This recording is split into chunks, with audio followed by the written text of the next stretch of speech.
Good morning, everybody. Welcome to the Wednesday edition of the Morning Buzz. I'm your host, Isaiah, joined by my usual cast of characters. We have Gina, we got Sal, and maybe even a new sportscaster. Adios, Senor Tommy. It's been a great run, but today we have the one and only Alex has joined us for the first time, and we have a great show lined up for you today.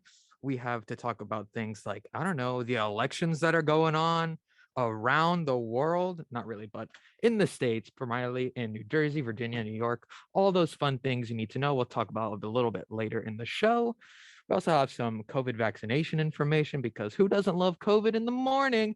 And then we have, guys, an interview like no other. Maybe just, the president of Montclair State is going to be joining us here live in studio. Guys, we have a great show planned, and we're just going to jump right into things. Sal, you have a newscast, and I'm dying to get filled in on what is going on around the world. Okay, Zah. A nail biter in Virginia last night as Glenn Youngkin, the Republican challenger for governor, defeated former Governor Terry McAuliffe in the governor's race there with a 51 to 48.3% victory. Many consider this election to be a looking glass into the 2022 congressional midterm elections. In his victory speech, Youngkin put an emphasis on education, a key issue in his campaign. Here in the Garden State, things are still too close to call.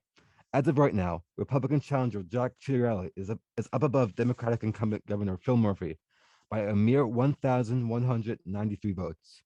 For the state legislature, Democrats have won 14 seats in the state Senate, while Republicans have grabbed 12, with 14 seats still to be decided. In the state assembly, Democrats have claimed 14 seats, Republicans 10, and 56 undecided.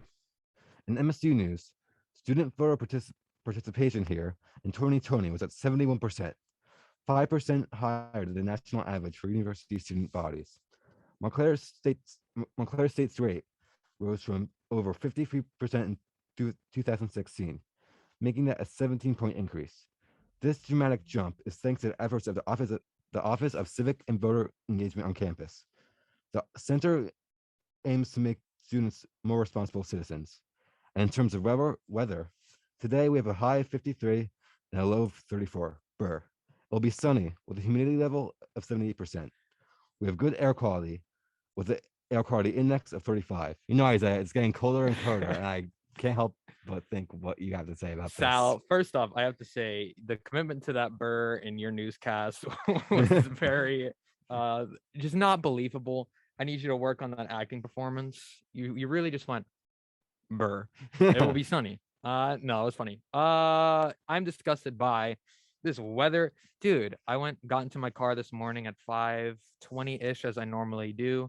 Car's running. I can't even see because it's a giant block of ice and like frost. I'm just sitting in my car with my heat on 1,000%. I'm just stuck. So that was unfortunate. I'm disgusted by this weather. And yeah, I'm gonna leave it at that. Let's cancel the weather.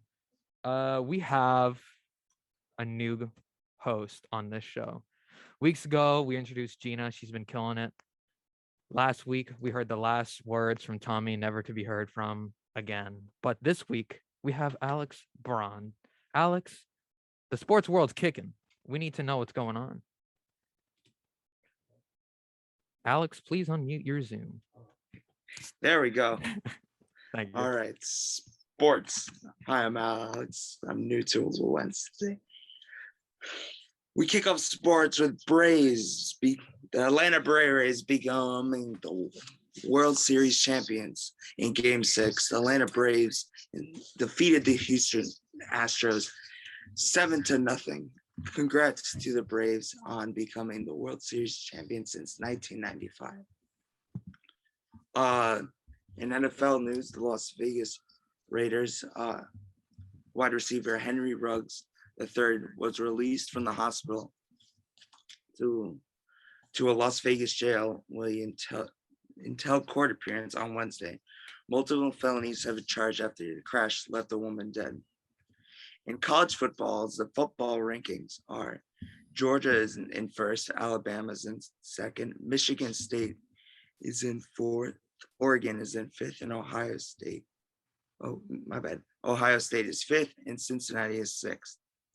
And the Jets will play in Indianapolis tomorrow with their backup Mike White starting, while Zach Wilson is still injured. In NBA, the Nets will play at home tonight against the Atlanta Hawks in the Barclays Center. Oh yeah, at the Barclays Center at 7:30 tonight. In NHL news, the commissioner Gary Bertman defended the league's role in the Chicago Blackhawks sexual assault investigation. He says, "We could not be more sorry for the trauma that Kyle has endured." Berman says Monday that our goal is to do what's necessary to continue to move forward. The New York Rangers lost last night to the Vancouver Canucks 3-2. And the Devils lost to the Ducks by a score of 4-0. The Flyers are on the road, and they will face the Pittsburgh Penguins tomorrow at 7 p.m.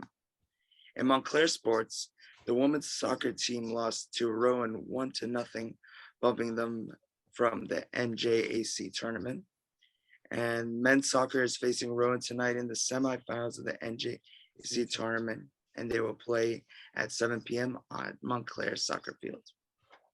That's All right. Thank you, Alex, for the sports report. We appreciate it, but we have some more things to take care of, not related to the sports world. As if you have, I don't know, checked the radio, checked the internet, or looked at any news station, you've probably seen election coverage going on, and we need to fill you guys in on the necessary news you need to know about what is going on. So, firstly, the New Jersey election results are coming in. They're not conclusive quite yet, but there was a slew of technical difficulties that have also followed while people attempted to vote for governor and many other things. So the polls have officially closed, and election day in the Garden State has passed as million residents of New Jersey have officially casted their votes. As of right now, Jack Citarelli, the Republican, has the lead at 1,173,558 votes, which is about 49.65%. You know, big time numbers. And Phil Murphy, who is the Democrat, is 1,172,365 votes, which puts him at 49.60%. And if you guys know a little bit about math, that is a close race, guys. It could literally go either way at this point. But election day wasn't the prettiest, as many voters faced technical difficulties. This event was definitely a problem, as many people struggled with the voting machines that were causing glitches, and even had some groups ask officials for an extended voting period until 9:30. That was denied by a Supreme Court judge, and it still showed that a lot of people were struggling to even cast their votes. And voters in New Jersey made their pick for governor, as well as 40 seats in the state Senate and 80 assembly seats. Voters were asked to weigh in on two questions as well during their voting: a constitutional amendment to expand sports betting to college games, and another to allow organizations to use raffles to raise money for their groups. Guys, I need to know, what are your guys' opinions about what has transpired, at least in New Jersey so far? I mean, I did not expect it to be this close. All the polls are saying that Murphy was going to walk away with this one, so it's very interesting to see that Chiarelli is currently like in the lead right now, even if it's by 0.05%. And like I know most of the votes that still have to be counted are mail-in votes, and typically mail-in votes tend to be Democratic. So I think that might put Murphy over the edge, but you never know with this type of thing. You really don't. Gina, you're a journalism major here. We'd love to hear your opinion. Well, I don't really. This is gonna be bad to say. Oh no, Gina. I don't follow politics. Yes, I'm that person. I don't really follow politics that much. I'm not really into the political world. I don't know what else to say. It's all good. I will say, Gina, I'm not much of a political person, but I do make sure I know what is happening, at least somewhat, between both candidates. So hopefully you're doing the same. Did you vote at all? No, Actually, you don't have to answer. Oh, Nope. no, you answered. You're good. It happens. Sal, I know some information about you, Sal, and I'm gonna keep that private. But guys, this is very interesting because it could be either one at this point, Democrat or Republican, could win this race. And that's definitely a surprise, in my opinion, because I thought New Jersey was a Democratic state. Anyways, we're going to be moving on to even more election coverage because New York and Virginia have both had some interesting things transpire. Guys, are you prepared for this? No? All right, we're ready. In New York City, Eric Adams won the election for mayor. Eric Adams is the second Black mayor in New York history and the first Black DA. Adams made combating gun violence and improving public safety a main focus of his campaign, while also calling for cuts of the New York Police Department's budget and shifting some of the jobs to civilians that have been done by officers, which he said could save the city up to $500 million a year. In Virginia, former Governor Terry McFloy, a longtime fixture in the National Democratic Party, is seeking a new term, but sometimes things don't go your way, as Glenn Youngkin, a former private equity executive, looks like he's about to win this whole thing. He is dominating, actually, as he has 1,677,436 votes, which is 50.7% of the votes casted, compared to the 1,610,142, which is 48.6% of total votes. Guys, that's intense. This is a huge swing state as well in elections, as 95% of the votes have been reported as of earlier this morning. And it looks like the Republicans have taken the state of Virginia. Now, Sal, you are part of a lot of news information going on. I'd love to hear your opinions about what's going on in Virginia. I mean, the poll said that this one was going to be close on the right about this. They did get it right in Virginia, maybe not in Jersey, but in Virginia, yes. And this election was considered like basically a forecast of what 2022 the congressional midterms are going to look like. And so this might be something that Democrats are a bit concerned about, because coming from the 2020 presidential election, even though they had won the White House and they still had majorities on the House and Senate, those majorities are very slim. And the fact that Republicans won Virginia and things are actually very close in New Jersey, typically blue state, I would be feeling pretty nervous if I were the Democrats right now. You know, Sal, I would agree with what you're saying there. It is definitely a surprise turn of events that the Democrats are facing. And I think for that party, it proves that they might have to take things, not that they weren't taking it seriously, but they really need to step it up in terms of getting more voters to vote for them and just appealing to people that want to vote, because clearly something isn't clicking the way it used to click in states like Virginia or even New Jersey here, that is normally dominated by Democrats. Am I wrong in saying that, Sal? No, you're not, because I just saw an update actually that I want to put out. Glenn Schuck, our professional in residence, said that both Murphy's and Federico's campaigns say that they were put out statements later this morning. So that's something to look forward to in the New Jersey race. Yeah, absolutely. Guys, Alex, do you know anything about politics you'd like to share before we go into a quick break? Just the basics, really. Like, I make sure to be informed about every candidate I vote for. I actually voted for the first time yesterday. Hey, congrats. Did they give you a sticker? Yeah, I'm wearing the sticker. That's what's up, guys. If you're tuning in on Facebook Live or you're watching on our YouTube channel, we have Alex holding none other on his shirt a beautiful I voted sticker. We appreciate you, Sal, for doing your duty as a citizen here in New Jersey. All that is fun, but we have a break to get to before we come back. We're going to tell you more information about maybe COVID-19 and much more. And later on in the show, once again, we got a president coming through in the building, guys. Stay tuned here on the Morning Buzz. And listeners of Facebook Live, for listeners on the radio 90.3 WMSC Upper Montclair, the Morning Buzz show continues.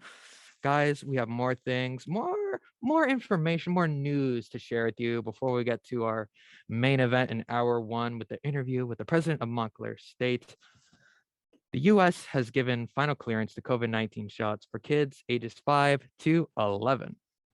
U.S. health officials have given the final sign-off for Pfizer's kid-sized COVID-19 shot. The FDA had already approved the shots for ages 5 to 11. The doses will just be a third of the amount given to teens and adults. The CDC recommends who should receive the FDA-cleared vaccines. Now, the announcement by the CDC director, Dr. Rochelle Walensky, came up only hours after an advisory panel unanimously decided Pfizer shots should be open to 28 million children in that age group from 5 to 11 years old.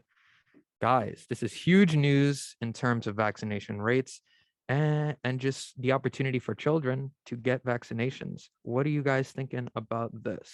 I think this is great. Like, I think it's time for everyone to be able to get vaccinated. And this is just because I think kids, especially, like, not that they're dirty, but like they go to like daycare or anything, and they're more like, I feel like to get germs are more like easily accessible to get germs and to pick up diseases, I want to say, Yeah. and bacteria. So I think it's good that now kids can get the vaccine so they can stay safe. Absolutely. You know, you could say it. Children are gross. Yeah, they are. Exactly. They are gross creatures. We love them.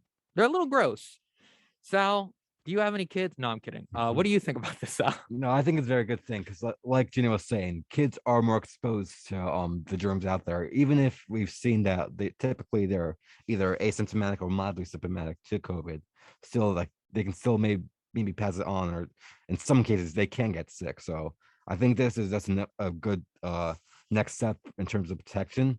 And if I did have kids, I don't, Isaiah, but You don't? no. Wow, Sal, that is the biggest shocker to hit 2021. I Well- thought for sure you had 3. Sal, putting you on the spot, what would you name your child before we go into our next story? What would I name my child? Yeah. Benjamin.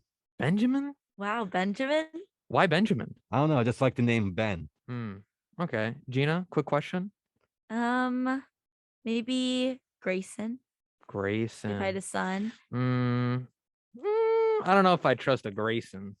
Anyways, guys, I'm going to get into my opinion before I move on. I think just like what Sal and Gina said, this is absolutely great to give kids ages 5 to 11 the opportunity to get vaccinated, give that extra layer of protection, and I'm sure it would help many parents across the world feel a little bit safer about sending their children to public school, in which, as you guys mentioned, children be doing the weirdest things with their hands and putting them in places where they don't belong. They never wash them either. They're gross and disgusting.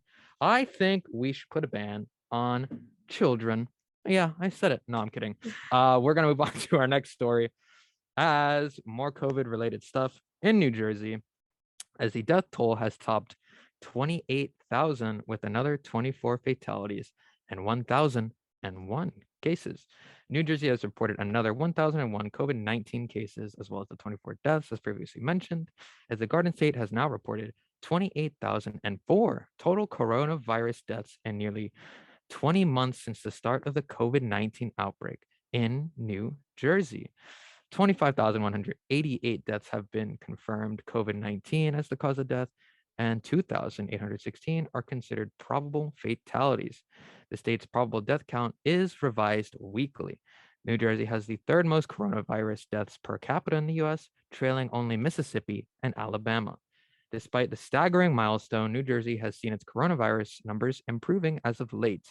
Its 7-day average for confirmed positive tests dropped to 1,099 just yesterday, down 5% from a week ago and 33% from a month ago, the lowest 7-day average since August 5th. Guys, rough numbers, but you also see the glares of positivity in it. What are you thinking? It's crazy to me that like we've almost been in this pandemic for 2 years. So like it's very up at like it goes back and forth. Like 1 minute the numbers are rising, 1 minute the numbers are going down. It's just like it's not stable, and it gives a little bit of hope, but like you never know like now. You really don't. As you mentioned, I feel like there's a small little glimmer of hope within those numbers. It's sad to see that so many lives just lost over something like the coronavirus. No one asked for it, and yet it showed its face in the country and around the globe. Sal, what are you thinking, man? I mean, the last part is like it does give a glimmer of hope, like you said, but to me, like this is all the more reason why we as a society should be pushing wearing masks, pushing getting vaccinated. I think we need to do whatever it takes to like reduce the casualties of COVID-19, and like this fight is unfortunately is never going to end. We're always going to have to deal with COVID in some shape or form, even to a lesser extent. But we can't just say we've done all we can do. Absolutely. We can only do so much on your end, and we hope that the rest, especially with the opportunity for a lot of children to get vaccinated in the near future, hopefully those numbers continue to go down and we can get the ball rolling and maybe one day return to a somewhat normal society again.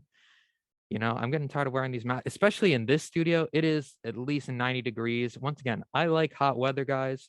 I'm all for it, but I'm wearing 2 sweaters right now, 2 long sleeves, and I'm about to start sweating bricks out here. But, what can you do about that end of the show? Guys, we're going to go into a quick break. When we come back, we're going to have some more news and an interview, ladies and gentlemen. An interview like no other, an exclusive interview that only the Wednesday crew could handle. I got the phone call the other day from our Ghost of Kenny. He said, Isaiah, you're the man for the job. We need our Michael Jordan. We need our Joe Montana, our Tom Brady. Alex gets the references. He's a sportscaster. Anyways, you know what? They also said, we also need your Batman and Robin connection. So, of course, Cristal's going to be here for the interview. She is in studio, guys, not on Zoom, not anywhere else, but on an actual microphone in a chair. We're going to hear from her when we come back, guys. Stay tuned for the Morning Buzz Wednesday edition. We'll be right back. Back, ladies and gentlemen, to the Morning Buzz. And of course, we have an amazing lineup prepared for you today, as we have maybe even an exclusive interview with a president of, I don't know, a small little school known as Montclair State. Guys, we're excited to have him on the show. But before we get him on the microphone, we just have to announce Cristal is here in studio, as mentioned before. Cristal, welcome to the show. How you doing? Yes. Good morning. Just regular struggles of a commuter who doesn't drive. Yeah, So, you depend on public transportation, and sometimes public transportation will let you down, or public will make you late. transportation be letting you down. Yes, or maybe just a couple things. Mhm. So, but we're here, we're thriving. It is Wednesday. We are halfway through It the is week. Wednesday. Cristal, before we get on to our interview, I'm gonna have to have you switch seats with Gina. Thank you very much. You guys do that while we get started. Really love a good technical difficulty. Anyways, guys, we have once again an amazing interview, as I've teased pretty much for the past 30 minutes exclusively. And we are so excited to have the president of Montclair State, Jonathan Koppell. Sir, how are you on this beautiful, chilly day? Good morning. I'm thrilled to be here. And you say it's chilly, but I'm excited because I'm clearly the hottest radio station. You are in the Northeast. hottest station in the nation. It is impressive. It is impressive. You guys are serious about it. Yeah, that we are all about dedication to our viewers, and we are willing to put up with 95-degree weather on the thermostat. I don't even think the summer got this hot or this warm. I know. But it is what it is. We're It committed. is what it is. Hey guys, the college tour is filming on campus, and the MSU show will be airing next year. The show gives an inside look into the university's campuses through the lens of current students, and you filmed your portion last week.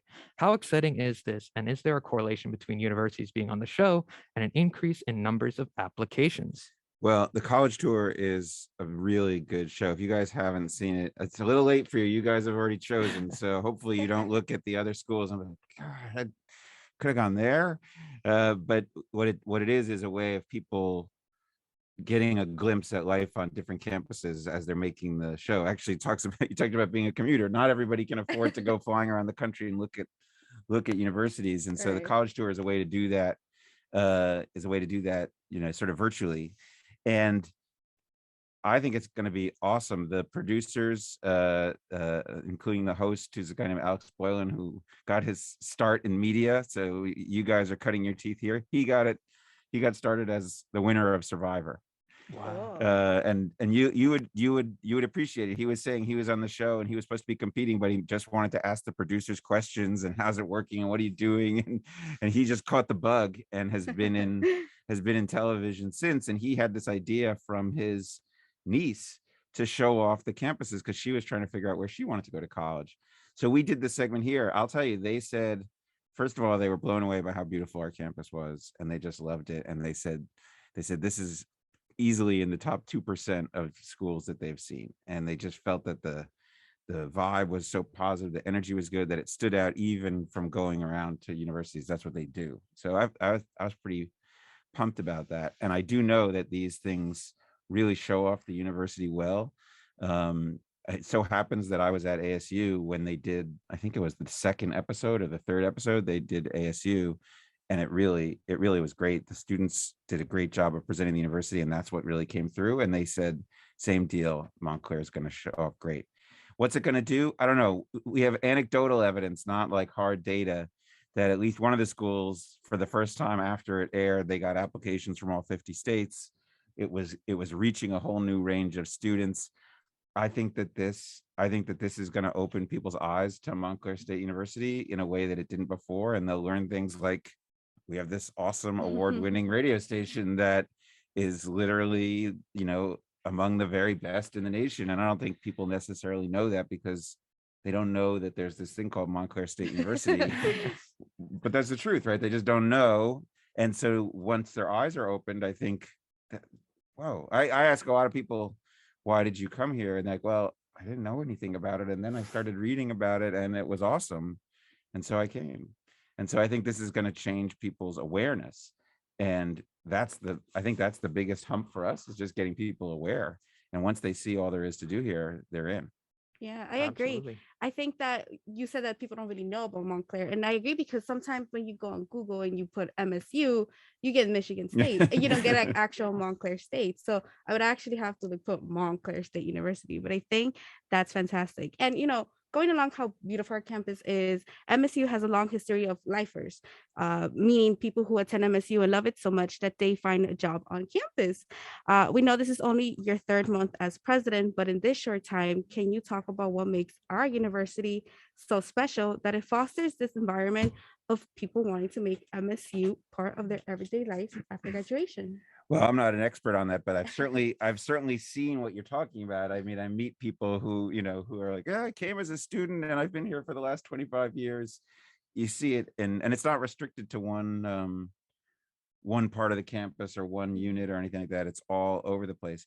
I think there are variables. I mean, I think it's got a very comfortable feeling, very supportive, that people feel at home here. Mhm. I think that's part of it. And it's interesting because a lot of people say, well, there's not a campus life in the same way. That's what a lot of students lament because of, well, you were talking about being a commuter student. So people come and go each day. Mhm. Um, but I don't obviously that it's not a big party scene, I guess, compared to some colleges, but I think people feel kind of relaxed, Mhm. and just at ease, and they can be themselves here. That's the sense that I have. And so Mhm. they don't want to leave, because it's a good feeling. It's like cozying up next to a fire. You don't necessarily want to get up and go away. Well, what I'm curious, more interested in your guys' answer to that question than what's your answer to your own question? Why I came to MSU, or Or why why do you people think people stick around for I 30 years? and it's interesting because I have this friend, her name is Elena Plumser, and she graduated last May, and she's been working with the School of Communication and Media, and she is committed to securing a full-time job on campus, or specifically with SEM. And to me, it amazes me because she's, at least for me, I know you said there's people like that all around campus, and I'm sure there is, but I never met someone in person. So for her to be this committed, I was blown away. But I think it's definitely the vibe. I know you, I thought it was funny when you said that the vibe and just the atmosphere, but it's true. It's just how homey it is, and it's a beautiful campus. That I feel like is something Montclair, nobody can take away from Montclair State. It is a beautiful campus. It gives me that, or at least I'm Mexican American. So over there, it's very like that. So it's like white paint and bright colors, or it just has nice decorations. So I definitely think it's like the homey feel. and just how great everyone is. Like, it's not only the students that you get to meet, but it's also the staff. Yeah. So I think it's a little bit of combination of both. So for me, it's that. How about you, Isaiah? For me, I think that you guys both kind of nailed it. It's just you don't really it's hard to explain a vibe that people feel, and that's ultimately what it comes down to. Is when you first get here on campus, you're like, oh, I'm just going to classes, it's just university. But then when you start to actually go to campus, it feels different, because there's a difference between showing up and being involved. And once you get involved, that's when you really start to create a bond with the entire campus, and then you love coming here, except for the the crazy weather and all that. That's not ideal, but I had to wear a coat this morning. me You too. got, I mean, like, you don't understand after living for a decade in Arizona. So looking Mhm. like a coat. What? Speaking of that, I want to learn a little bit more about that. So you have come from a pretty warm state in Arizona, and you, for some reason, I'm not entirely sure why, you came here to MSU, where it is freezing, it is windy, it's snowy, it's disgusting, while you were living this gorgeous It weather. didn't have that in the brochure. No, it did not. They don't put it on there. They I never bet it do. didn't. We So didn't have the college tour come in February. No, We told them we no. were busy then. So what I'm interested to know is, what are some of the similarities between your time in Arizona and your time here so far? Well, I think that the DNA of the school is similar, and that's why I'm here. I wanted to be at a university that had similar values, in the sense that it was, first of all, a public university that is dedicated to serving the public. So when I say a public university, I don't mean, yeah, we get some of our budget from the state. Obviously, that's what people think of when they think of public university, in a declining share of money. But what makes this a public university is that it's committed to serving the public interest, right? That's what makes Montclair, that we're about serving the community, that we're about creating access for everybody in society to be able to get a higher education. That's what Arizona State's about. Mhm. Full stop. Same basic mission. So that's part of it. But then I would say, on top of that, it's an institution that, like ASU, sets its aspiration to be higher than just another school, right? We're saying Mhm. we're going to show that, first of all, there's nothing inconsistent with being a university committed to access, where people from every background can come and get a great degree. There's nothing inconsistent with also saying we're going to be an excellent university of the finest quality. And I gotta, and that's everything that we do. It's the academics, it's the science, it's the research, it's all that stuff, but it's also the student experience. So let me just use this as a minute sake. So we're going to have the best college radio station in the country. You guys just nailed it. I mean, I don't know if you're going to have Nailed enough it. room in the studio for all the awards you brought I in know. on Friday. Just amazing. And the point is, like, you can be a public serving university and also achieve at the highest levels. That's what ASU says its goal. That's what Montclair sets as its goal. And so, to me, that's incredibly comfortable. I also like, in terms of my answer to the question of why I would like to hang out here, I love the diversity of the Mhm. population. I just think that makes it a more fun place to be, that you've got people from all over the place with different backgrounds. I think you've got some students living here, you got some people commuting, you've got different racial and ethnic diversity, you've got people different life experiences, you've got some returning students. I think that's exciting. It's fun, it's energetic, and that's very similar to my experience at ASU. Dynamic place where there's always something happening. And then there's some things that I feel are similar, but there's the potential to really grow it. So to me, being engaged in the community and forming collaborations between the university and partners, whether they're governments or nonprofit organizations, community groups, you can work together, you can solve problems together. That's what we can do here. That was what I worked on really passionately in Arizona. And so I'm just excited about the potential in the surrounding communities that we serve. But think about Patterson and Newark, where we have a history of our students doing work in teaching and health and any number of topics. that's what we can build here. So I just think it's a great place to do the things that I'm passionate about. And I feel the same passion in the students, faculty, and staff. Yeah, and I feel like we're all excited to see, the changes that you will bring and like everything that will change or will even perhaps get better. So I think I speak for a lot of people when we say we're Well, hopefully excited. not change for the worse. Oh no, I I mean, hope so. you're right. That is change, though. You're right. But now that the pandemic has brought some changes as well, let's talk about some recent news. The university released a flexible work arrangement that goes into effect on Monday, November 8th. Although this change was ushered in quickly by the global pandemic in March 2020, the policy seems to provide a detailed long path for eligible employees to benefit from flexible work arrangements, including 1 to 3 days working remotely, compressed schedule, and several more others. Who on campus is eligible? Can you talk a little bit about that? Well, so the policy is really responding to the reality that that's what people are looking for, right? Is Mhm. flexibility in their work schedule, and we want it to be responsive to that. In fact, that's what the market is. That's what the market is sort of requiring of us, because people are looking for that and making choices. It's an interesting time actually to see people making choices about their employment based on their own their own needs, their own desires and preferences. So we're being responsive to that. But of course, we have to run a university. So the question of eligibility is really one about job functionality, and can your job be done in an effective way on a remote work basis.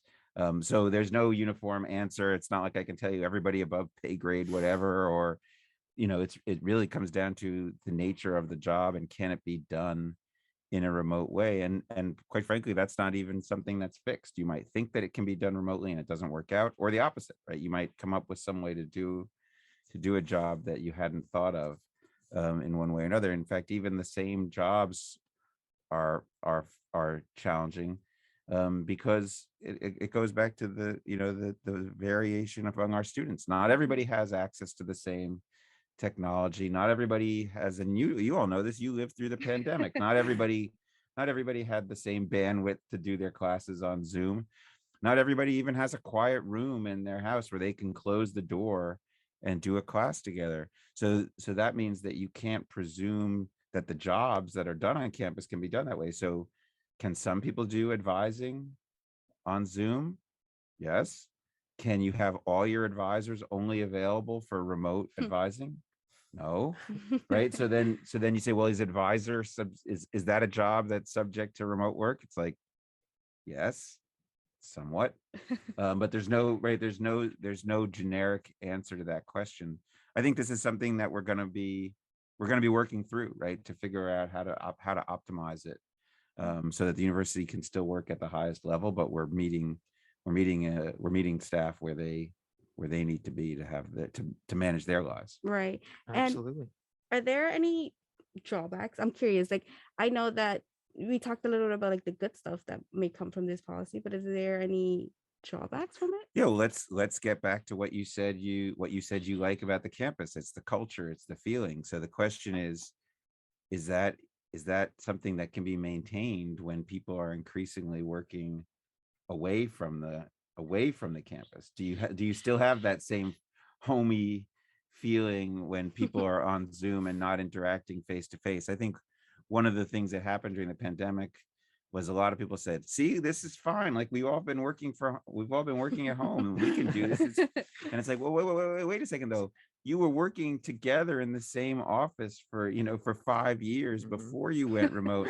That doesn't mean that if you onboarded people and they never saw each other face to face, that the same thing would be true. And in my experience, people who started jobs during the pandemic where they actually never met their colleagues and they never experienced the office culture, they did not do so well, and that did not work so well. So I think it's the question of maintaining sort of campus and organizational culture and effectiveness, even as you're learning to do things in these new ways. That's the big uncertainty. Mm-hmm. Yeah. So each year, SCM media entities and class work on a topic of interest under the name Focus. This year, our focus project is disruption in the workplace and education and mental health and climate and misinformation. We just spoke about the workplace, but the pandemic has also disrupted education. We can't help but mourn snow days. What are some changes the university adopted during the pandemic in classrooms that deserve to be explored beyond the pandemic as resources for students, recruitment, retention, and success? Yeah, it's funny you use the word disruption, which it sounds like the way you're using it sort of negative. Disruption is good. But it's true. I mean, there's all kinds of things, if you have, if you have a fundamentally bad racist society, right, I want disruption, right? Yes, Exactly. yes. It's a Absolutely. You have a disruption. point. Disruption throws things, just it throws things up in the air, which can shake things up and make them better. It can make them worse too, obviously, but it can make them better. And so, yeah, I think this was a huge disruption. I think the disruption that says, not everybody has to be in the office every day of the week to do their work, that's a good disruption, right? Because it's going to make people's lives better. It maybe has some environmental benefits if there's less commuting, right?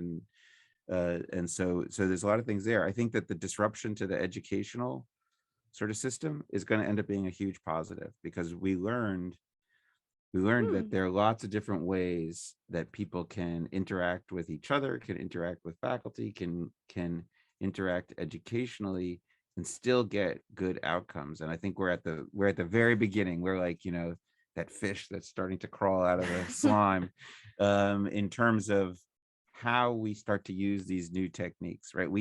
I think we've thought of like, though, there's face-to-face and there's online.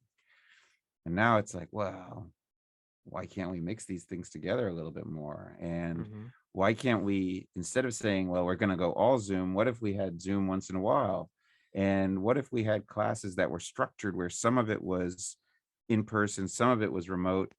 And why does the remote have to be what we would call synchronous, right? Where you're sitting in class together. Why can't it be a mix of synchronous, asynchronous, and remote synchronous? And why does it have to be the same every week? What if we had a couple of weeks that were remote, and then you start putting things together in different ways? Think of each class as like a Lego set where you have different colored pieces to do different things, and your whole degree program can be that way. So I think what the disruption says is, let's right size the pieces of people's education for the content and the activity. And I think we can do things that will be exciting and different. And the part that I think is really cool about that is it might make college accessible for people who otherwise would have a really hard time doing it, right? If you're taking care of kids or taking care of parents or working a full-time job or whatever, your schedule doesn't allow you to come to campus every day. And now we say, yeah, but we can meet you. We can meet Halfway. you where Yeah. you are. Now, all of a sudden, some people who just couldn't make it work, all right, there's a pathway that's available. And so I think that's what's exciting about this moment. And I love that, because I feel like you're right. Like, for me personally, and I think for a lot of my friends, it's like we thrive off of in-person classes. This past year it was rough and it's been complicated, but we thrive in person. But I also know other people who are like, no, I like Zoom. It just takes away that anxiety, this, that, and the fourth. So I love that it's like what you said, the disruption is happening, but it doesn't have to be a bad thing. And I think you're actually like one of the first persons I've heard them say that. Like, it's not taking the positive look on disruption. So that's fantastic. But everyone has gone through trauma in the past 20 months, and the pandemic is not over, although things are better. However, it seems that we collectively feel like we went to war and are more exhausted than usual, myself included. How is the university addressing the increased demand of mental health needs for students? But also, how is it addressing for faculty and staff's mental health? Yeah, I think the biggest change in this regard and it's a hugely positive change, is we're talking about it, right? We're actually talking about people's mental well-being, and we are viewing that as part of the responsibility of running a healthy campus as people's state of mind.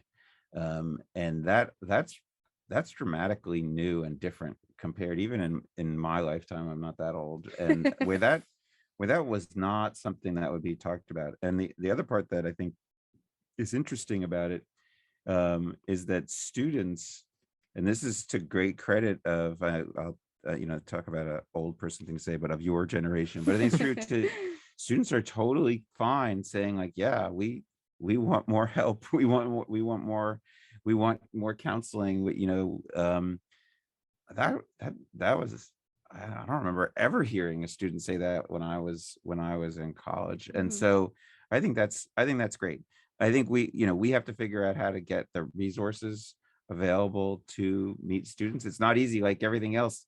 You have the hiring challenge, bringing people on is hard, and finding the resources. I'll be honest with you, right? Finding the resources to do it is hard. Everybody says they want more mental health services from campus, and they want, okay, but nobody wants to pay more tuition and so on, right? So that's always the dilemma, right? Which is, how do you make it work? And the same thing about resources for faculty and staff, right? I think part of the going to the flexible work policy is being responsive to people's stress levels, right? That in this time, like, people are, yes, they're happy to be back interacting in person, but they're also still dealing with childcare issues, and they're also still, and so the stress of having to come to work every day for some people is added. And so where we could be responsive to that, we will be. There's no quick fix on this. Where I think you said we've gone to war. I hear that, right? I mean, I hear that metaphor. I've heard that before, but the only thing that worries me about that is I don't think that there's an end point. Yeah, the pandemic is winding down in terms of it in our region, Mhm. but the stress of life these days is high, right? I think this is not like, oh, it's over and now everything's back to, now it's like, some sitcom life where everything's fine and everybody's just laughing and we go and sit and have coffee together. I think the world is stressful. The politics we live in is stressful. The culture of the moment is stressful.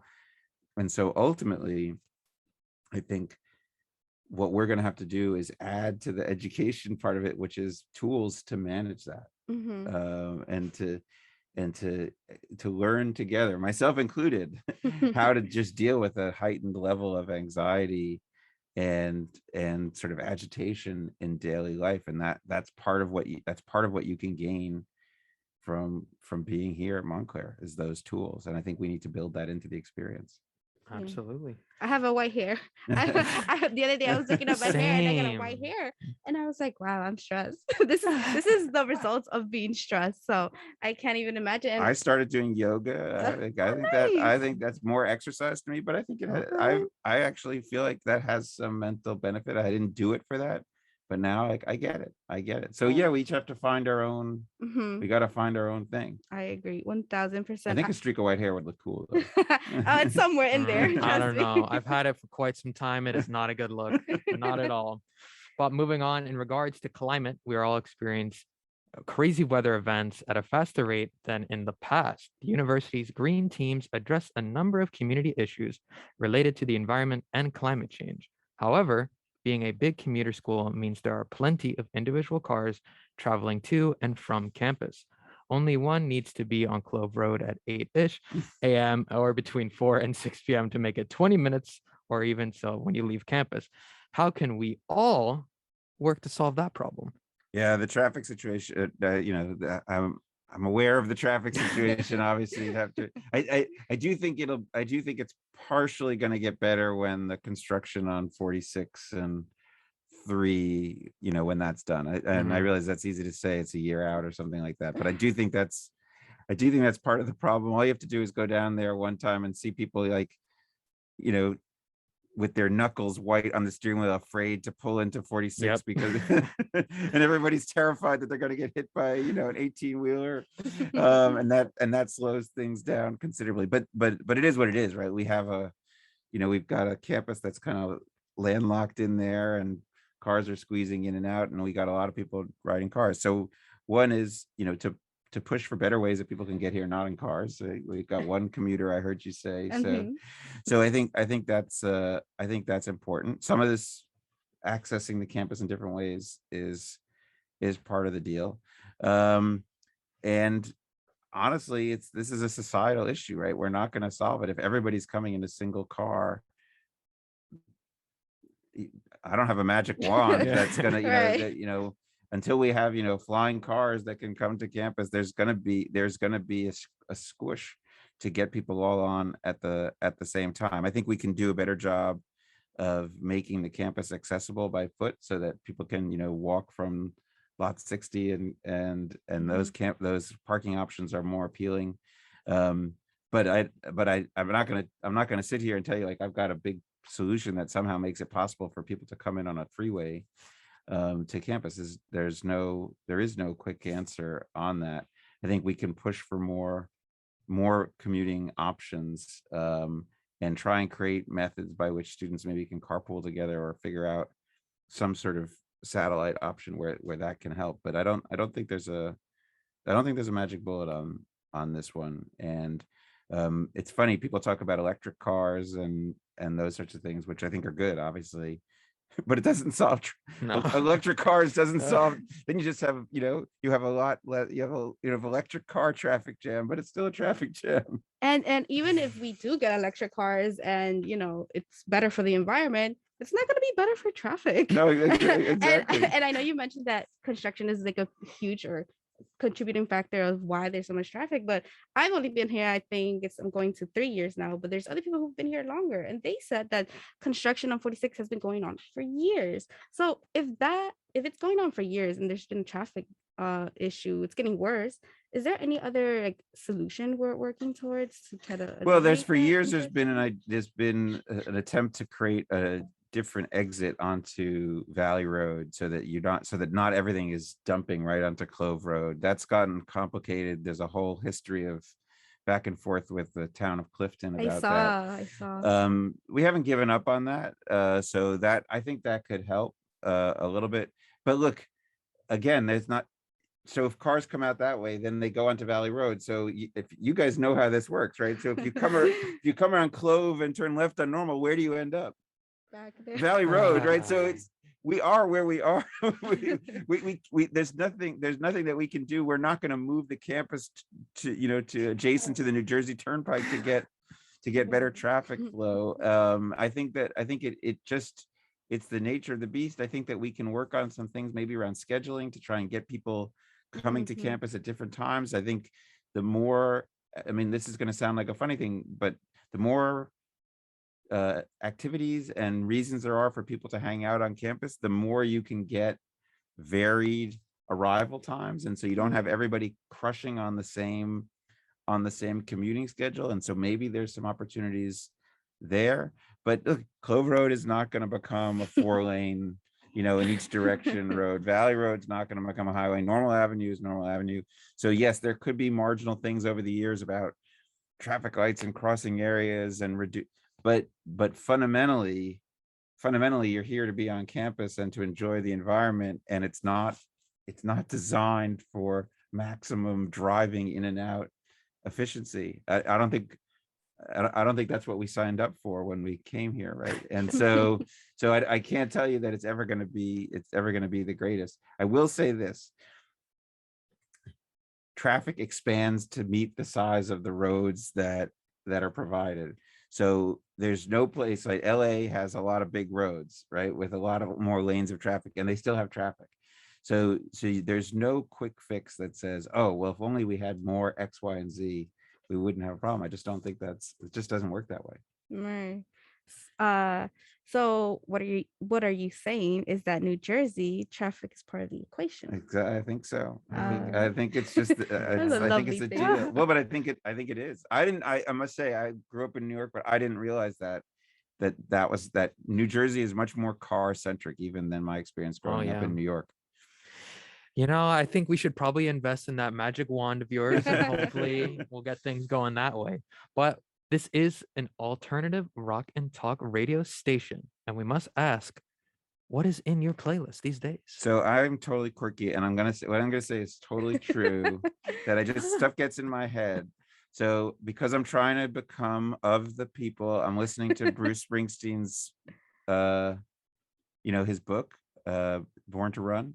So I was totally jamming on Bruce Springsteen the other day. I was laughing. I'm like, they're gonna say like that's lame. Like you're saying Bruce Springsteen because Now, I do free associate, right? So when I hear Bruce Springsteen, I very quickly want to hear John Mellencamp afterwards. So I went over to that, but I like a really quirky, weird set of lists. Like, so I'll when I'm working out, I go to an 80s. I go to an 80s playlist. I can't help it. I'm of my generation. We love the 80s here. Yeah, exactly. I think I do, but also weird stuff. Like I was really into Chuck Mangione. Do you know who Chuck Mangione is? Like he's like, what? No.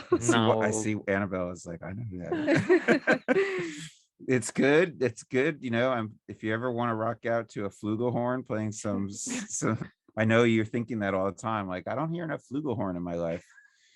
That's the answer. But also I like show tunes. I like a lot. Like I'm down with Broadway music. Like I like everything. So I it's an eclectic playlist that's on my Spotify. Right. We appreciate the originality in your playlist selection. It is unlike no other. So, knowing how much you love Mask, we saw your strong TikTok game for Halloween, and we wanted to help you stay safe. Thank you for not making fun of me. No, it was beautiful. I almost cried on how much of a performance that truly was. But we would love to give you a very own WMSC mask for you to rock. Nice. You have a beautiful logo that is FCC compliant on the front. It is just, magic. I always look for FCC compliance in my logos. Oh, absolutely. And especially as us as DJs, we have to be FCC and keep in line with that. So now you get to have one and rep us all around when you are on campus. Sweet. Absolutely. And you know what? Thank you so much for joining us here in the morning, so early, so freezing. It's terrible outside. We apologize for the weather in New Jersey. It's not terrible. It's a gorgeous sunrise. What are you talking? This is the first time we're going to disagree on air. We need 3 coats. At least in here, it's nice and hot. Would you like to take us to break, perhaps? I would. This is Montclair State University's radio station, 90.3 WMSC Upper Montclair, where music stays cool. Welcome back, everybody. As promised, we delivered on the most iconic Morning Buzz interview in history. And of course, who did they call? None other than me and Cristal. Once again, it's like LeBron and Kyrie in the finals. We just keep taking dubs all day long. And we are also joined by Sal, our newscaster, Alex, our brand new sportscaster. He's going to be back. I know. What happened to Tom? Oh, we got the tea to share after the show. Ooh. Tea exclusive. Gina's also here. She's going to be doing her iconic trends host segment. But Sal, we got to know what has been going on in the world while we were doing an ecstatic interview. Okay, so a nail biter in Virginia last night as Glenn Youngkin, the Republican challenger for governor, defeated former Governor Terry McAuliffe in the governor's race there with a 51 to 48.3% victory. Many consider this election to be a looking glass into the 2022 congressional midterm elections. In his victory speech, Youngkin put an emphasis on education, a key issue in his campaign. Here in the Garden State, things are still too close to call. As of right now, Republican challenger Jack Ciattarelli is up above Democrat incumbent Governor Phil Murphy by a mere 1,193 votes. For the state legislature, Democrats have won 14 seats in the state Senate, while Republicans have grabbed 12, with 14 seats still to be decided. In the state assembly, Democrats have claimed 14 seats, Republicans 10, and 56 undecided. In MSU news, student voter participation here in 2020 was at 71%, 5% higher than the national average for university student bodies. Montclair State's rate rose from over 53% in 2016, making that a 17-point increase. This dramatic jump is thanks to the efforts of the Office of Civic and Voter Engagement on campus. The center aims to make students more responsible citizens. And now I'm going to give you guys the weekly forecast. In the studio right now, it currently feels like 90 degrees as we are all baking like potatoes. But today, right now, it's 37 degrees and sunny. Thursday, it will be 52, high 52 and sunny. Friday, high 53 and sunny. Saturday, high 54 and sunny. Then on Sunday, it's a bit different, partly cloudy, high 57. Monday, again, sunny, 59 degrees as a high. Tuesday, partly sunny with a high of 63, so a tiny bit warmer. And then next Wednesday, it'll be partly sunny with a high of 61. So you can expect more of the same throughout the week. Oh, so do you ever deliver good news? Jeez, man. I just want normal weather and my car not to be frozen when I entered inside of it. First of all, I don't know what Isaiah, to tell you, Isaiah. I don't know what to tell you. exactly, Sal. Tell him it's out of your control, man. Well, if the president's got a wand, he can make one too. Yeah, seems very Yeah, I know. unlikely. But Isaiah, What? you should be the last one complaining because you're Me? always like, oh, it's too cold. Oh no, it's right too here is cold, fine. blah, Right blah, here, blah, blah." you know, it's honestly No. okay. Isaiah, It's I'm not baking ideal like a inside. potato. I I'm got. I baking can't like even a lie on peanut. air. I can't even lie. This is brutal. But the outdoors is It's terrible. nice. Yeah, the It was outdoors is terrible. cold. Would you rather be cold or hot? Exactly. I'd rather be Cold. hot. I'd rather Cold. be hot. Yeah, you'd Cold. rather be cold. Cold. Yeah. What? 'cause it's all in your head. Hot, you really feel it. Cold, No, it's all in your no, head. it's reversed for me. As soon as it gets to like 40, it's ugh. But if it's like 97, be like, that ain't nothing. Like this, Ugh. I could survive 8 hours in this room.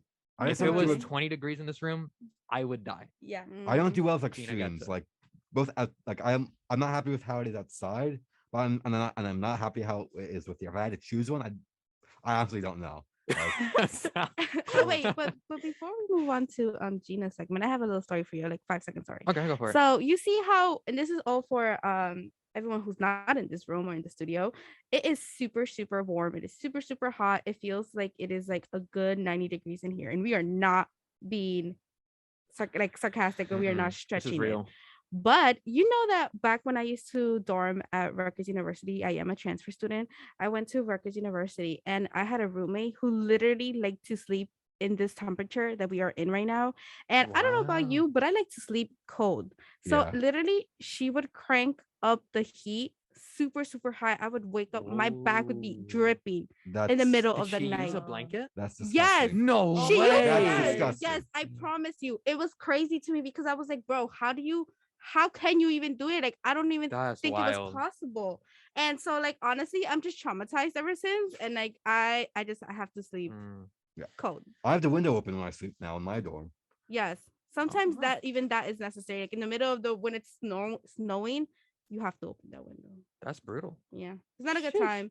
I'm getting flashbacks from that time. You I know, mean- it's also not a good time right now. The Mm. college football playoff rankings. Why is Alabama number 2?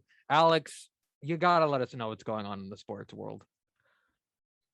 In the sports world, let's see what's going on. He said, what He's is like, going on? Perhaps something is going on in the sports world. Sports. In the sports world, the Atlanta Braves are the World Series champions. They defeated the Houston Astros last night, 7-0. Congrats to everybody who is in Atlanta and roots for the Braves. In college football rankings, Georgia is in first and Alabama is in second. Michigan State is third, Oregon's fourth, Ohio State is in fifth, Cincinnati is in sixth. So yeah, I don't watch that much college football, but good job, Georgia and Alabama and all those other colleges. The Las Vegas Raiders wide receiver Henry Ruggs III was released from the hospital and sent to a Las Vegas jail, headed to an internal court appearance on Wednesday on multiple felony charges after a vehicle crash and left the woman dead. And the Jets will play tomorrow in Indianapolis with Mike White starting while Zach Wilson is out with an injury. And NBA, the Nets are home tonight. They will be taking on the Atlanta Hawks from the Barclays Center at 7:30 p.m. NHL, the commissioner Gary Bertman defended the league in the roles in the Chicago Blackhawks sexual assault investigation. He is reported to say, "We cannot be more sorry for the trauma that Kyle has endured." Bertman said on Monday, "Our goal is to do what is necessary to continue moving forward." The New York Rangers lost to Vancouver Canucks 3-2, and the Devils lost last night to the Ducks 4-0. And the Flyers are on the road this on the road, and they'll face the Pittsburgh Penguins tomorrow, 7 p.m. Eastern Standard. And in Montclair sports, women's soccer team sadly lost to Rowan, bumping 1-0, bumping them from the NJAC tournament. But tonight, men's soccer is facing Rowan in the semifinals for the NJAC tournament, and they will play at 7 p.m. at Montclair Soccer Field. That's sports. Hey guys, that's been sports. That's been sports. We're gonna move on because sports be sporting, and this is not a sports show for the most part. Gina, it is your time to shine. We need to know what is trending. What are people talking about? What are people tweeting about? What are they Instagramming about? What are they making YouTube videos about? I need to know it all. Please tell us. So Joe Jonas and Demi Lovato reunited over the weekend. Joe Jonas and Demi Lovato are partying like it's 2008. The two former Disney Channel stars reunited for a Halloween selfie. Over the weekend, Joe and Demi both attended Vass J. Morgan and Michael Braun's Halloween party in Los Angeles. Joe posted the selfie in which the two appear smiling to his Instagram stories on October 31st. He tagged Demi in the slide and also added a purple heart. According to Us Weekly, Demi was quick to reshare this pic to their stories too. Okay. I'm a big You're a Joe big fan? Jonas fan. Really? I love Specifically I got Joe. that. well, I got that the vibe. Jonas Brothers, but I love Joe Jonas. He's okay. my favorite Jonas brother. And this is a big deal because I watched Camp Rock when I was younger. Have you seen Camp Rock? No, I saw like a clip of it, but I didn't really rock with the Disney Channel. Really? Yeah. Same here. Wow. No? I grew up Next on that. question. No one rocked with the Disney Channel besides me. I'm a big Disney Channel Big Disney fan. person. Yeah. Got it. So I see why this means a lot to you. Yeah. But I have to ask, and this is something I feel like it was on a previous episode, but Demi Lovato has a show where she's hunting for I was about to say the A word. It is not aliens, everyone. They are extraterrestrials, and I am sorry. I apologize for being offensive to the ET community, but that's a real thing. She went on like a 2-minute, 3-minute rant on why we shouldn't call aliens aliens and that they are extraterrestrials. What are your thoughts on your childhood icon that she is now extraterrestrial supporter? I don't know. I'm not really like No comment. no comment for Demi Lovato. I have a comment. So you mean to tell me that and it's a serious comment. You mean to tell me that you have an issue with aliens being called aliens, but you don't have an issue, or at least you weren't as vocal about it, that undocumented people get called aliens. Exactly. Make it Isn't make that's a sense. weird? It's a weird stance to have for Demi. It's not even weird. It's just It just doesn't make outright sense. ridiculous. It's outright ridiculous, and I That's what I'm think it's saying. yeah. She's got that Disney curse. We're not all of them, but a large majority of them. They be Disney doing the weirdest curse. things, man. You think it's because they started off young? Oh, Yeah, absolutely. they were worked probably really hard, like when they Yeah. were younger, like childhood stars. Like And only the smart Oh. ones that well, not smart, but the people that had the right supporting system around them Mm. were able to deal with all the fame and then the money. Like, what's his name? Jaleel White? Do you guys remember Family Matters? Steve Urkel? No? Mhm. I do. Next question. Yeah, love no, that but show. he handled his money right, and then he never really had any downward spiral or anything. He just continued to be an actor, and he wasn't as famous as like during his time on the show. But at the end of the day, you are a lot of times influenced by the people around you. But enough about Demi Lovato and her weird alien stance. Gina, we have more trending things to talk about. Carol Baskin is suing Netflix for using footage of her in the upcoming Tiger King 2 series. Carol Baskin, one of the principal subjects of the Netflix hit documentary series Tiger King, is suing the streamer as well as the Royal Good Productions over the upcoming Tiger King sequel. The Baskins also filed for a temporary restraining order that would stop the release of the show, which was quickly denied by a judge the same day. According to the paperwork filed yesterday, Baskin and her husband, Howard Baskin, say that Tiger King directors Eric Good and Rebecca Tocklin have repeatedly told them that the footage they were collecting of Carol Baskin and her company, Big Cat Rescue, was going to be used in a single documentary feature film. In a statement on Monday, Howard Baskin said the project is anything but a legitimate document. While we cannot stop Netflix and Royal Good Productions from producing a lowbrow, sensational programming, we do believe that we have a right to control footage filmed of us under false pretenses, he stated. Wow. Very controversial. What are you guys thinking of this? Any guys Tiger King people? Does this resonate with you? Well, I watched the first Tiger King and it was just crazy in general. And I think Carol Baskin got a really bad reputation. Well, so did everyone on that show. Like it just like it's a crazy, outrageous documentary in itself. But I just think she has such a character, like the name Carol Baskin has such a character around, like she's such a character. Yeah. It's like you don't think of her as a real person.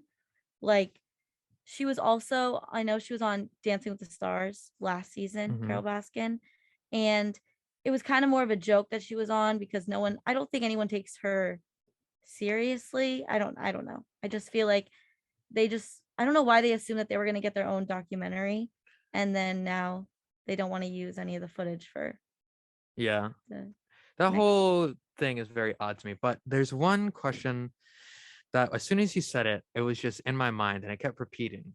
You watched Tiger King, but didn't watch Squid Game? Boy, here we go. What here in we the go, world? here we go. Are you kidding me, Gina? Yes. What is going on right now? I don't know. I just can't get into Squid Games. Do you just watch documentaries? You didn't then? watch Squid Games? No.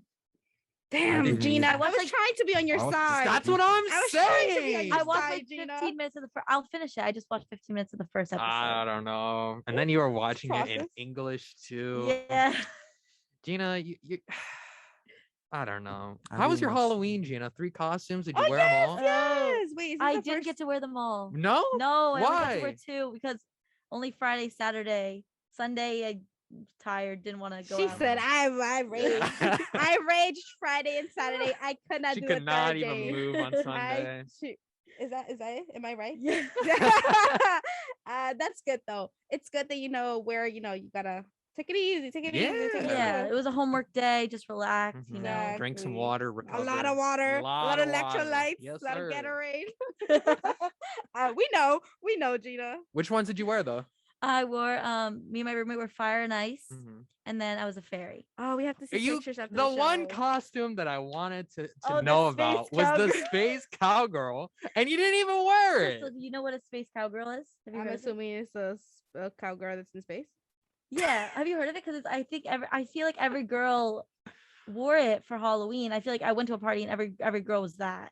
Okay, Crystal. I'm sure I have it. I could picture it. But is that a common It's thing? like a sparkly skirt, a regular top, and then like a cowgirl hat, but it's like a pink cowgirl hat. This Ah. is cute. My friend did something along these like a duration of like this, something along these lines. It was Yeah. cute. She had this vintage jacket that had Mhm. like fur and jewels. It was cute. Oh, So yeah, cute, yeah. But were you saying, Isaias? No, I was just gonna say, did you know anyone that has ever rocked a space cowgirl outfit before? Yes, my friend. I know, but that's why I was like, I don't know, I don't need to ask anymore. 'Cause she just said Yeah. That you had something important to contribute, but No, clearly I no, was no, wrong. no, Like, anyway, no. Well, at least you got it for next year, right? Yeah. I mean, Mhm. I don't know if it'll be popular next year, so I might not. Ah, Oh, I might not wear Gina! There No. But if it makes you feel better, you inspired me, Gina. You and my Ooh. coworker, because I kind of had said like, oh, like I want to go out, but it's not really like in my things to do. But I Yeah. wanted to go out. And then like all my friends were being like weird and like flakes, and like others had bills to pay. Got bills Oh. to pay. So I was just like, all right, I guess it's not happening. The point is, I went to my coworker and we were talking, and she said to me she had 3 costumes lined up as well. And I was like, how these young ladies have 3 costumes lined up and I don't even have one? So I was like, maybe I'm the problem. So I set out my mind. I went on Friday morning early, bright and early, to Walmart, and I bought a couple of things. And for the first day, I was like a Powerpuff Girl. And Oh, that's cute. Yeah, Which one was- though? it actually Buttercup. And Okay. it actually came out pretty nice. Like I was wow, because I wear these like white stockings, like this cute short green dress, the makeup look, everything looked good. I was looking good. Yes. I was looking good. And then Saturday, it was like something. It was like a black and tie type of thing. So we just wore like some masquerade mask type Oh, of thing. But just wanted to let you know, you inspired me, Gina. wow. I know. Shout out. What about you, maybe- Isaiah?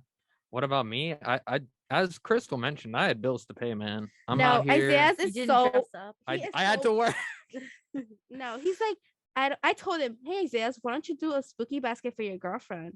He said, She "How-" doesn't like Halloween he either, said, though. Halloween is really not my thing. It's not. No, it You was can't never my force it. thing. This year was the first. I told you guys last week, the first time I dressed up. See, but Just okay, this but it year. was natural though. You wanted to. Yeah. Like it just naturally like, oh, maybe Halloween's cool for me. Yeah. When Halloween pulled up this year, I still didn't get that feeling. Like it doesn't give me the Christmas feeling. I'll put on a Santa hat for Christmas. Why not? I'll rock it.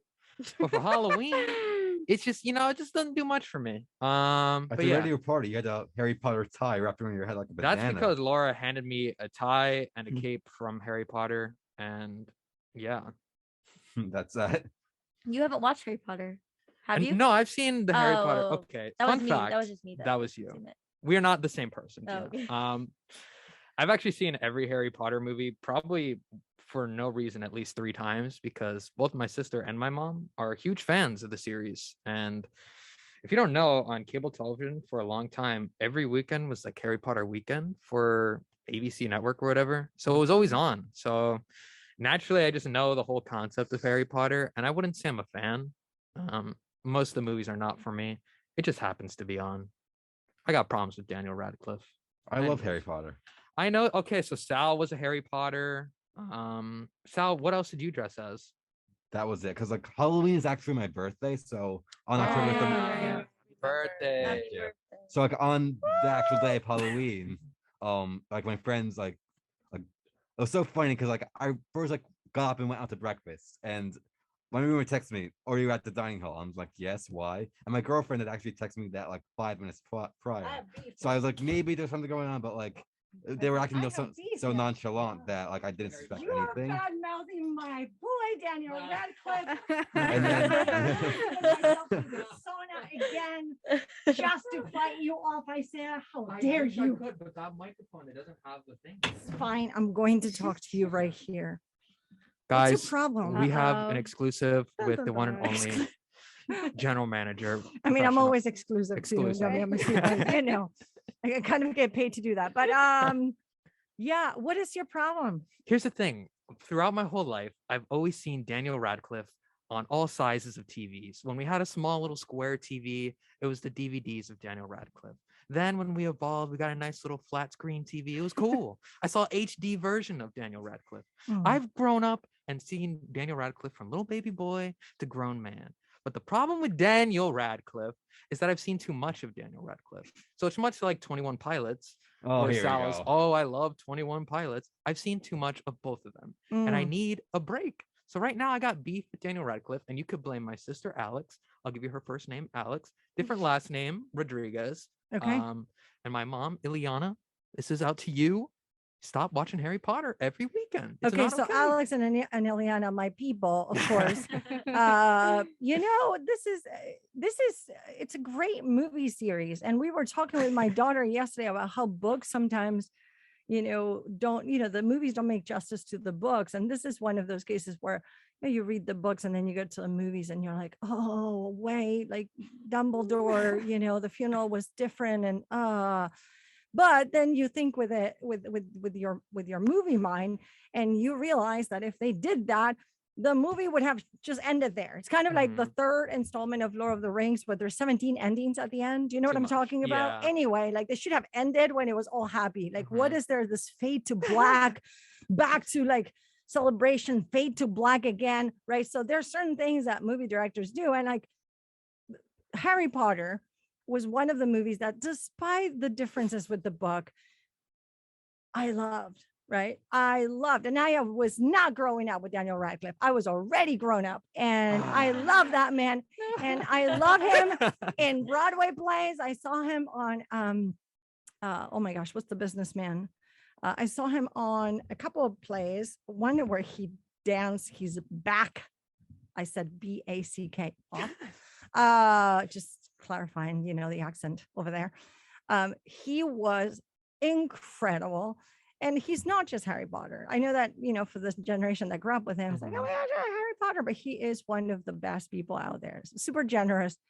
And so, no, you don't get to badmouth. Here's the thing. I have no problem with Daniel Radcliffe as a human being. I'm sure he's a You're great just guy, like, a nice guy, but the fact of the matter is this: we need to stop putting Harry Potter weekend every weekend. I've had enough. so what service is doing this? Huh? Every service is doing Harry Potter. Oh, okay, weekend? okay. So as a child, it was on ABC Family. When even 25 Days of Christmas, for some reason, Harry Potter's featured. I don't understand the correlation. There's like 3 Christmas scenes in all Harry Potter movies. Cool. I don't. It's just. It's a great Christmas movie. It's not a Christmas Oh my movie. God, yes, Just because it a movie is. has a Christmas scene, a couple facts of Well, Christmas, does not make it shaking your Christmas. head? Is Die Hard a Christmas movie? Yes, it is. Yes. Oh, There's I'd like to just- mention before I become a ghost again that Isaiah is the king of hot takes. Hot take king. He also has a ongoing feud with the entire state of Vermont. No, I think it was Maine. Vermont and It Maine. was Vermont. Get your feuds It's all straight. the Yeah. above states. Yeah, yeah. I'm up from hates- New no, Jersey. Ben is from Maine. Apparently, Isaiah is not a Oh, fan. Also, John Mulaney. I hate John Mulaney. Okay, I have Yeah. nothing to say Okay. on that one. All I have to say is I heard Harry Potter. I heard that's one of those movies where it can be playing, and I by the way, I own the Blu-rays. So right? does my mom. They have the whole But collection. It can be playing, The and I'm like, whole oh yeah, collection. oh yeah, and then I say like, I say the what the actors, the script as they're saying it. So does my daughter. I love it. It's just good feeling. I have a It just question, gets though. sad with like Alan Rickman because he was Oh, one of that my is sad. that's my He was a favorite good character character, I in the thought. entire Mhm. series. I know people like to root for Harry. That's great. Good for you. I like my Slytherin man over there. Yes. Do you like so the spin-offs? Not spin-offs, but the Fantastic Beasts movies, or no? I liked the first Fantastic Beasts movie, and then I didn't love the second one. I really, really like the fun fact. The WMSC team back in 2016 and 2017, I think that's when it was. They got to interview the entire cast. No way. Wow. Oh yeah. I'm glad oh, you yeah. didn't mention Oh. me when I was in 2016 or something. It would have been a disaster. You would- so it was good. We went to a junket, which happens in New York City. You go to a press room and people come in rounds of usually 2 people at a time. And so we talked to everybody, and that was super fun, cool. including the directors, which David Heyman has been with the Harry Potter series since the very beginning. So that was the one guy who I worked with as I was working at Good Morning America and Sirius XM for all of those movies, just sort of setting it up and doing promo for it. But yeah, fun fact, I was also very pregnant when I think the second to last movie came out, and we went to the junket, and I had not had anything to eat. And I was very hungry, and I went to see the premiere. I went to the premiere, everybody's sitting down, everybody's dressed up. And I had 2 bags of popcorn because I was really hungry. And I got sick from the popcorn. And let me tell you, that is not a nice experience. I'm It sure scratches not. your throat at the power of like, Oh, oh no. my God, it was awful. It was awful. So never to eat popcorn again. But yeah, good memories of Harry Potter movies. I hate to and- bring up that traumatic memory. I know. inside. I just like, nope, that happened. But it was exciting. Those guys, and they had the longest red carpet ever for the last movie, which took the entire Lincoln Center. You know that where the fountain used to be. Mhm. It was all around. It was people as far as you could see. And Daniel did 4 interviews on that red carpet. And you can bet one of those was my interview because I was like, you guys were too young too, because there's a little cartoon of this little annoying dog that haunted this wolf.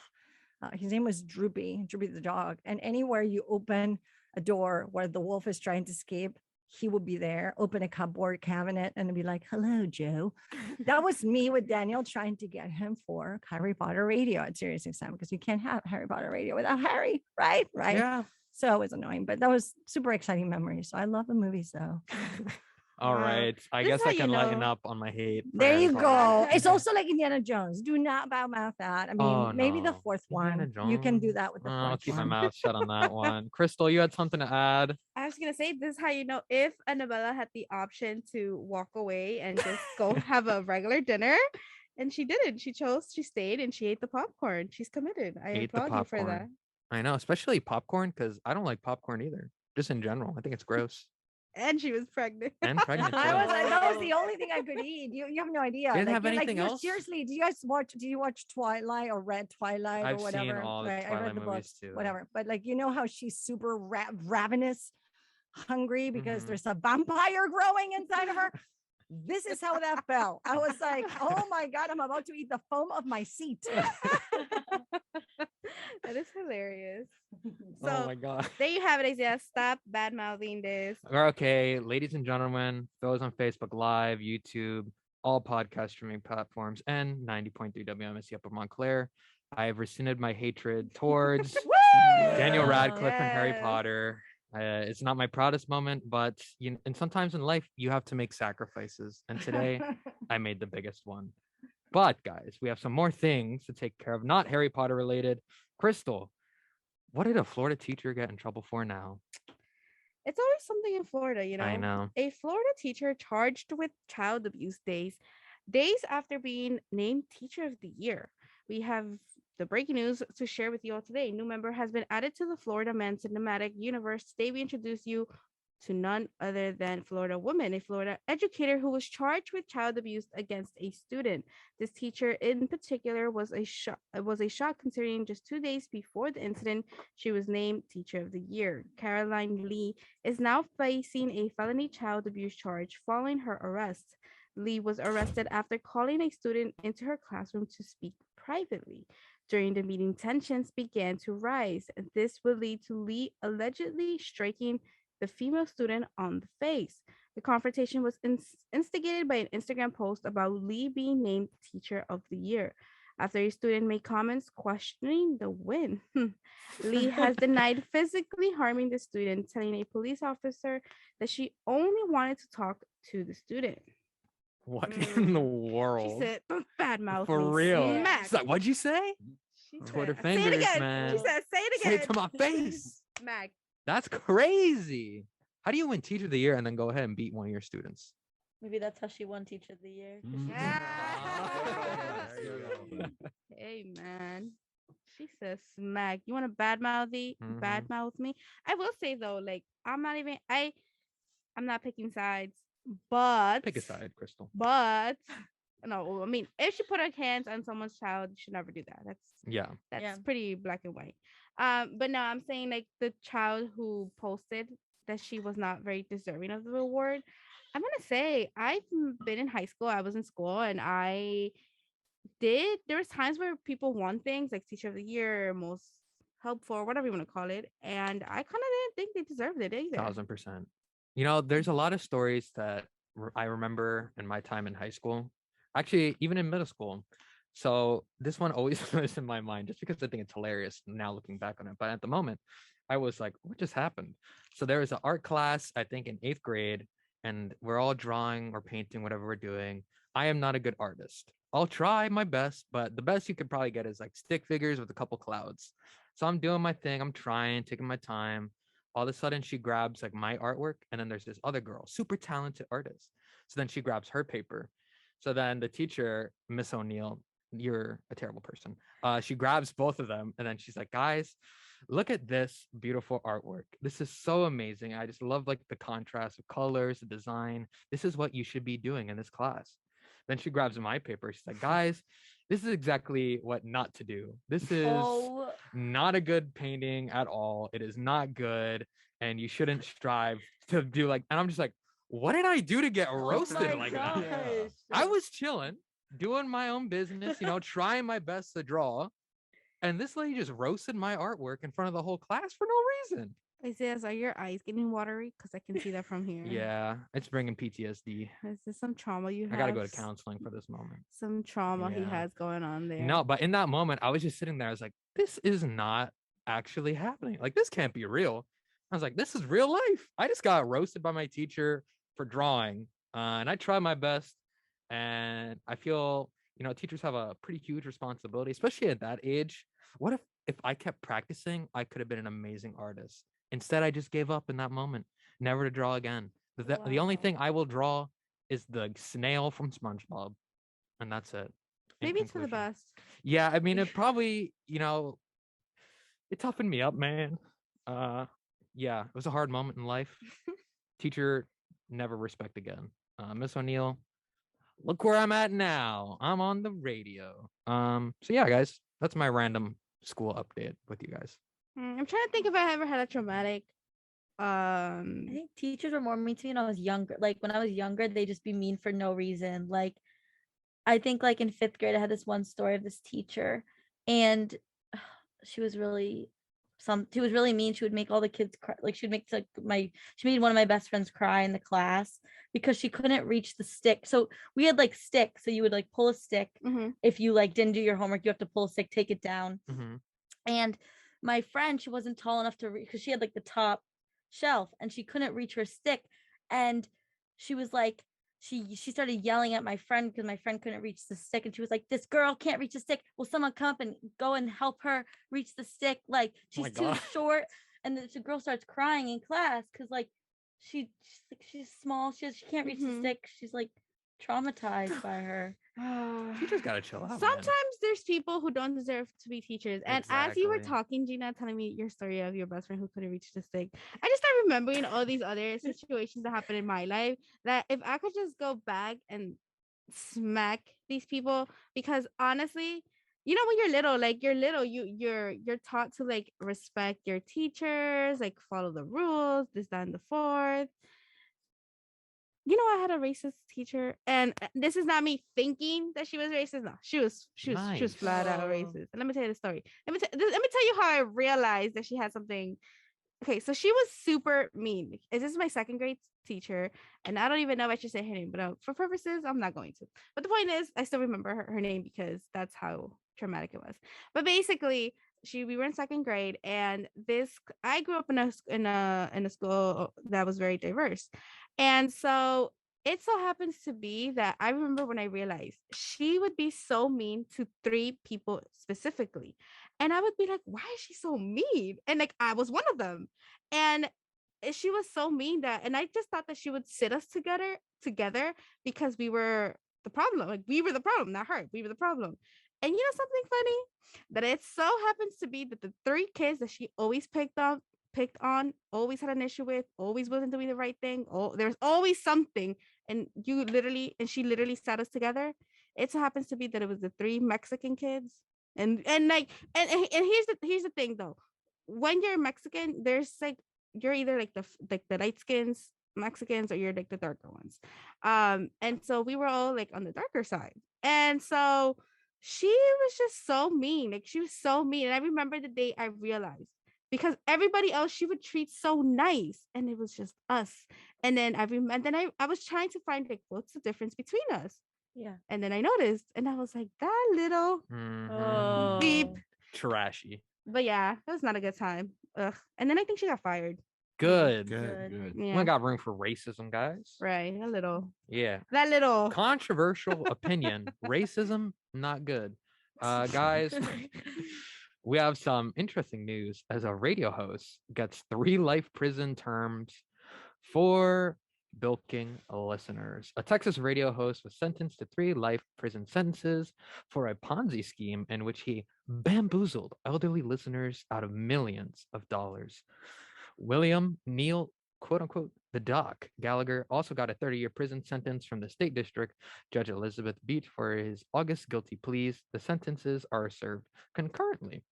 The sentencing came down more than a dozen senior victims testified during a 3-hour court hearing about losing money anywhere between $50,000 to $600,000 invested in the Gallagher Financial Group. Some of them even said they had to sell their homes, borrow money from their children, or take part-time jobs to supplement their social security benefits. Gallagher, who is now 80 years old, and his Gallagher Financial Group advertised on Christian radio with the tagline, "See you in church on Sunday." He promoted his investment business in books such as Jesus Christ, Money Master, and on Christian radio broadcasts. Gallagher has been behind bars since March 2019 on arrests very similar to the ones of today. Lori Vernell, who is the chief of the Tarrant County District Attorney Elder Financial Fraud Team, made this statement on Gallagher. He ruthlessly stole from his clients who trusted him for almost a decade. He amassed $32 million in loss to all of his clients and exploited many elder individuals. He worked his way around churches, preying on people who believed he was a Christian. Guys, this is wild. I'm going to steal that much money from not even just anyone, but also old people. What are you guys thinking? That's messed up, man. Yeah. Like old people, like If it was young people, it'd be Yeah, like, okay, you know? no, No, I'm like kidding. old people, they're like so like trustworthy of like everybody because that's how they like were raised and that's their still mentality. And they like some of them are like kind of going senile, so they're like, oh, look at the nice man, he's a Christian. Let me just give him all my money for him to make me more money. And it just like that's what bothers me with people. Like, Yeah, he chose them because he knew they were vulnerable. So yeah, Mhm. it's messed up. I think it's wild that he hid behind the church as like his thing. And also, what is the book called? Jesus Christ, Money Master. Okay, that's a Who pretty is cool reading name. that? That is an absurd title. I'm sort of interested to see what the content of that book is. I know. I kind of hope it's maybe even turn into a movie as well, because I'd love to learn how Jesus Christ became a money master like no other. He's just a banker. The whole movie is just Jesus Christ as a banker. It'd be sick. When he went into the temple and broke the table there, maybe that was something. You see, you know what I don't get though? Hmm. How old was this host? Does it say? This man, well, now he's 80. You see, So he's already like in his 70s while he was doing this stuff. oh, and it was like for a long time. Yeah, yeah. I was gonna say because you see, I am not condoning any type of sketchy Mhm. scheme, whatever you want to call it. Like I'm not condoning any of that. But I'm sure I've said this before in the show. Like if you're gonna do something like that, know your limits. Yeah. Why would you Get in and get out, you know? I was gonna Pay your bills. I was gonna make a Pay your joke with bills it. and go home. But yeah, no. See, like that's what I'm saying. Like, why would you get that ambitious? And I get people will say like, well, once you have, you just want more. Yeah, you just agree. Mhm. But see, no, I think it's wrong. He did it wrong. He should have been smart about it. If you're gonna do something like that, at least be smart about it. Do not go around thinking you can outsmart everyone. And maybe he just thought they would just eventually pass away. Maybe. And then they I think would that's probably never- what he thought. I don't know. This guy is a weirdo, and he definitely deserves the sentence he got. Stop stealing money, I guys. was a radio show host. I know. That's Isaias, crazy. don't ever It do could that. be Hey one of us. guys, I have an announcement. I'd like to make an apology video. I have been stealing. No, I'm kidding. Guys, Cristal more in particular. There's been an attempted heist in New Jersey. What happened, Cristal? 3 15-year-olds were embarrassed themselves in their attempt to carjack a food delivery worker in Pleasantville. Turns out while trying to rob the car, none of the teens knew how to drive a vehicle with a stick shift. The driver stopped to make a delivery around 8 p.m. in which he left the car's engine running. Moments later, one teen entered the 2006 Honda Civic on the driver's Let's side go. and the other side on the passenger side. The pair couldn't drive off though because neither could figure out how to drive a car with a manual transmission, according to the police. As the delivery man returned to his car, the two would-be carjackers and a third teen began punching and kicking the worker, knocking him to the ground. Officials said the 40-year-old delivery man did not suffer any major injuries after the attack, and police arrested the teens and charged them with carjacking, conspiracy to commit carjacking, aggravated assault, and conspiracy to commit aggravated assault. Two of the teens are from Pleasantville, while the other lives in Atlantic City. All were brought into the Atlantic City County Juvenile Detention Center. Bruh. This is called being dumb. This is this definitely. I'm surprised it came from New Jersey when I first saw the headline. I was like, well, that's a nice change Really? up. Because as I'm gonna say it as the map of the past election we just the one we're waiting the results on Mhm. has showed us there's a lot of people down in the south that are They doing questionable things, they down do there? questionable things, you know. Yeah, They make questionable decisions all the time. And I think this is just one of them. So I don't know. I just how do you first off, At age 15, I was probably playing Minecraft or something. I wasn't even thinking Yeah, about you trying to think rob a about car. I don't understand the idea here. I don't know. Gina, say you're just chilling on the street and you see this go down. What would you do? I would help the worker or the delivery driver. No, actually, I don't think I would be able to help anybody. But obviously, I would call the So I'm cops. tiny. She's like, I'll But- just call the cops. That's yeah, easier. be on the sideline. But how do you know how to drive a stick shift? Not at all. No, me either. I'll just stick to No. my Just like- automatic, put it in drive, reverse, and park. Yeah. I don't even mess with neutral either. It goes straight past neutral. I don't even know what neutral does. Yeah, I don't know what Next Exactly. question. Takes Next off all the question. brakes. Like if your car ever dies, like the battery stops working or anything with the engine, well, you put it in neutral and then you can push it. Oh, Alex, my man. Caster coming in with the information of what is it? Alex, the car guy. Is a neutral. That's all I know about cars. Oh, come on, You man. should have just kept it in. You should have been like, You should have mhm. owned it. I'll You should have been learn, like, yeah, I know I'll learn cars. more I got a cars. I'll give you a car V8 fact turbo next week. engine, quad core 26 in my Alright, Honda alright, Civic. alright. I Reel drive it a in, reel it in. 2010 Toyota Sienna. Yeah, what 2000 Toyota? 2010 Toyota Sienna. It's a mom minivan. Hey, man. As long as it drives. Yeah, I mean, I'm laughing, but I don't even have a car. So Yeah, I shouldn't Cristal. be laughing. I should not be laughing. I will say though, every single time I order an Uber and they pick me up and it's a minivan, I can't. I get embarrassed just looking at it. But that's me. That's What me. would you like to be picked up in an Uber? And a Wise? black, long, big SUV. Okay. Thank you. No. Yes. You want that celebrity someday. style blacked out GMC or something? Oh my god! I remember once I ordered an Uber and that's what picked me up, and I was like, and the worst part is that the outfit wasn't even like matching. Oh, come on. Yes, the day I was like, let me just go a little bit more casual. It's the day I got one of those cars, and when I'm looking nice, I get the minivan. It's the worst. It's the worst. Tough times. Tough times. That's tough, man. Tough That's real times. tough. Tough times. Oh, but speaking of cars, though, Hmm. I've been looking at cars. You've been because- looking now? Yeah.